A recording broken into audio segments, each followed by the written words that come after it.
धन्यवाद। माननीय सदस्य श्री सुरेश महात्रे जी। धन्यवाद अध्यक्ष महोदय। मी माझ्या शपथविधीनंतर पहिल्यांदाच या सभागृहात बोलण्याची मला संधी मिळाली। त्या अगोदर या पवित्र सभागृहात मी ज्यांच्या आशीर्वादाने ज्यांच्या मार्गदर्शनाखाली पोहोचलो ते आमच्या पक्षाचे राष्ट्रीय अध्यक्ष आदरणीय शरदचंद्रजी पवार साहेब यांचं मनापासून आभार व्यक्त करतोय। आमच्या ताई सुप्रियाताईंचे देखील आभार व्यक्त करतोय। आणि बजेटविषयी बोलण्यापूर्वी मी संपूर्ण देशावर बोलण्यापेक्षा मी माझ्या महाराष्ट्राविषयी आणि माझ्या भिवंडी लोकसभा क्षेत्राविषयी बोलण्याला प्राधान्य देणार आहोत। महोदय, आपल्या सगळ्यांना कल्पना आहे की देशात सगळ्यात जास्त टॅक्स हा महाराष्ट्रातून येतो, परंतु प्रत्येक वेळेस आपण पाहतात की महाराष्ट्रावर प्रत्येक वेळेस अन्याय केला जातो।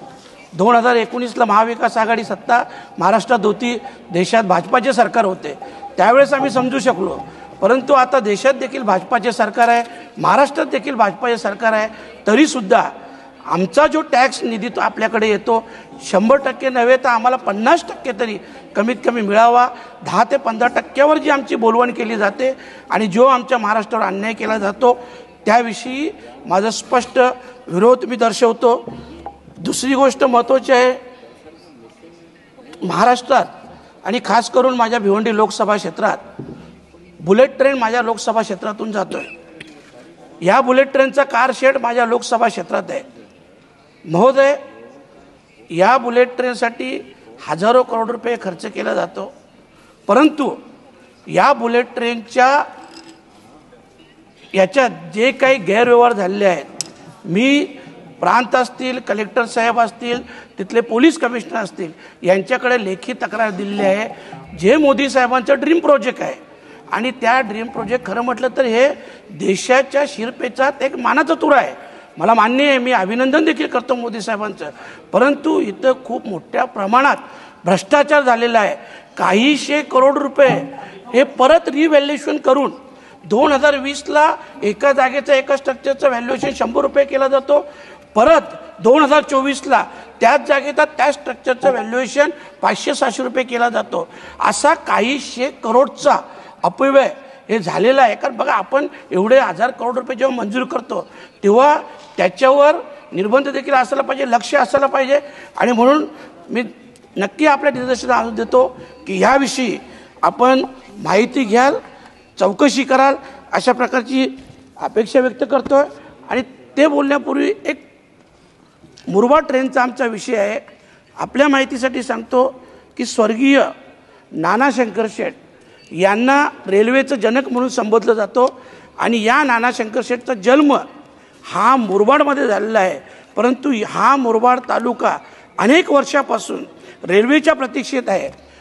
2022-23मध्ये मुरबाड रेल्वेला मान्यता मिळाली, 864 कोटीचा प्रोजेक्ट बनवला, परंतु त्याच्यात आणखी लँड ॲक्वायरसाठी फक्त 1300 करोडची आवश्यकता होती, परंतु ते 1300 करोड 2022-23 पासून ऑगस्टपासून आजपर्यंत आम्हाला दिलेलं नाही।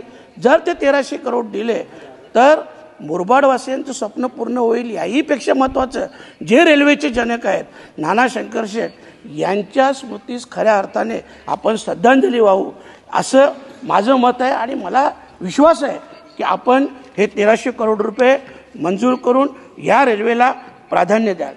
महोदय, जेव्हा बुलेट ट्रेनचं आपण पाहतो, बुलेट ट्रेनपासून तुम्ही 20 ते 25 किलोमीटरच्या अंतरावर गेल्यानंतर आमचे जे काही रेल्वे स्टेशन आहेत, वाशिंद असेल, आसनगाव असेल, आडगाव असेल, बदलापूर आहे, अशा रेल्वे स्थानकात जर तुम्ही परिस्थिती बघितली, तिथले बाथरूम बघितले, तिथले बाकडे बघितले, वरचे शेड बघितले, एक शेड 1 करोडच्या शेडचं काम बदलापूर रेल्वे स्टेशनमधून 2 वर्षापासून चालू आहे, ते पूर्ण होत नाही। म्हणजे एकीकडं आपण बुलेट ट्रेनसारखा लाख करोडचा प्रोजेक्ट बनवतो, दुसरीकडं काही करोडांचा विषय आहे तिथं आपण जाणीवपूर्वक लक्ष देत नाही। ज्या मध्यमवर्गीयांच्या जीवावर ही रेल्वे एवढी फायद्यात आहे तर त्या मध्यमवर्गीयांकडे आपण आवर्जून लक्ष द्यायला पाहिजे।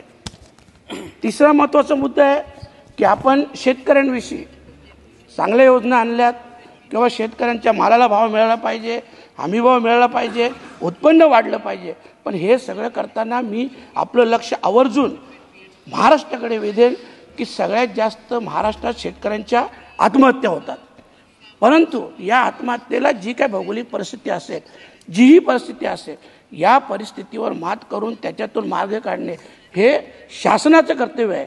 परंतु गेल्या अनेक वर्षापासून हजारो शेतकऱ्यांनी आत्महत्या केल्यानंतर देखील आज पण हीच सारखीच परिस्थिती आज आमच्या महाराष्ट्राच्या शेतकऱ्यांवर आहे. तर कृपया करून या गोष्टीकडे आपण लक्ष वेधलं पाहिजे, त्याच्यात मार्ग काढला पाहिजे. कारण शेवटी जरी भौगोलिक परिस्थिती वेगळी असली तरी भौगोलिक परिस्थितीसुद्धा आपण इतर देशात गेलो का पाहतो की भौगोलिक परिस्थितीवर मात करून ते लोक खूप पुढे गेल्यात. आपण देखील जाऊ शकतो, तशा परिस्थितीत आपण करावा. आता जो कुंभमेळा झाला सगळ्या हिंदूंचे श्रद्धास्थान आहे. 144 वर्षानंतर अध्यक्ष महोदय हा योग आलेला आहे. एवढा चांगला योग आलेला असताना आपल्यालाही कल्पना आहे कुंभमेळ्याचं नियोजन हे महिना 2 महिन्यापूर्वी होत नाही. हे कमीत कमी 10, 12, 14 वर्षापूर्वी नियोजन होतं. आणि असं नियोजन एवढ्या वर्षाचं असताना देखील आज तिथं जी काही चेंगराचेंगरी झाली, जे काही लोक मृत्युमुखी पडले, त्या सगळ्यांच्या स्मृतीस मी अभिवादन करतोय, श्रद्धांजली वाहतोय. परंतु या सगळ्या गोष्टी जबाबदार कोण आहे? कारण आज करोडो, आपल्याही कल्पना आहे या देशाची लोकसंख्या 130-140 करोड आहे. तर कमीत कमी त्याच्यातून 45 ते 50 करोड लोक हे तिथं दर्शन. सर मी पहिल्यांदा बोलतो, फक्त 2च मिनटं बोलतो, 2च मिनटं. मी पहिल्यांदा बोलतो, याच्यावर लक्ष ठेवायला पाहिजे. खास करून विद्यार्थी जे देशाचे भविष्य आहे. आज आमच्याकडे शाळांची परिस्थिती पाहतो. माझं म्हणणं आहे सगळ्या शाळा सरसकट डिजिटल व्हायला पाहिजे आणि सगळ्या विद्यार्थ्यांना सरकारी हॉस्पिटलमध्ये नाही तर प्रायव्हेट हॉस्पिटलमध्ये देखील मोफत त्यांच्यावर इलाज केला गेला पाहिजे. कारण जर आरोग्य चांगलं राहिलं तर शिक्षण देखील होईल आणि या विद्यार्थ्यांचं आरोग्य शिक्षण चांगलं झालं तर भविष्य हे या देशाचं आणि आपल्या सगळ्यांचं हे चांगलं असेल. एक गोष्ट मी 2च मिनिटात आपण अध्यक्ष महोदय, बीड परभणीसारखी परिस्थिती आप समाप्त कीजिए प्लीज. 2 मिनिट साहेब. बीड अध्यक्ष महोदय, बीड परभणीसारखी परिस्थिती माझ्या भिवंडी लोकसभा क्षेत्रात उद्भवत आहे. माझ्या भिवंडी लोकसभा क्षेत्रात एका गुन्हेगारावर 14 केसेस होतात. 14 केसेस, 302, 307 हत्येचा प्रकार सगळ्या केसेस जातात. मोक्कामधून जामीन मिळाल्यानंतर तो आरोपी पुन्हा 6 गुन्हे करतोय.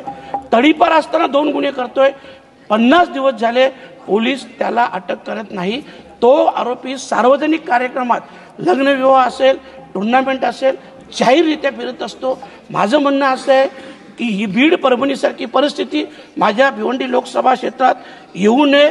आणि खास करून जे खासदार निधीचा विषय झाला त्याच्यात नक्कीच आपण वाढ करावी. कारण 6 मतदारसंघ आहेत आणि आपण माझं ऐकलं त्याबद्दल मनापासून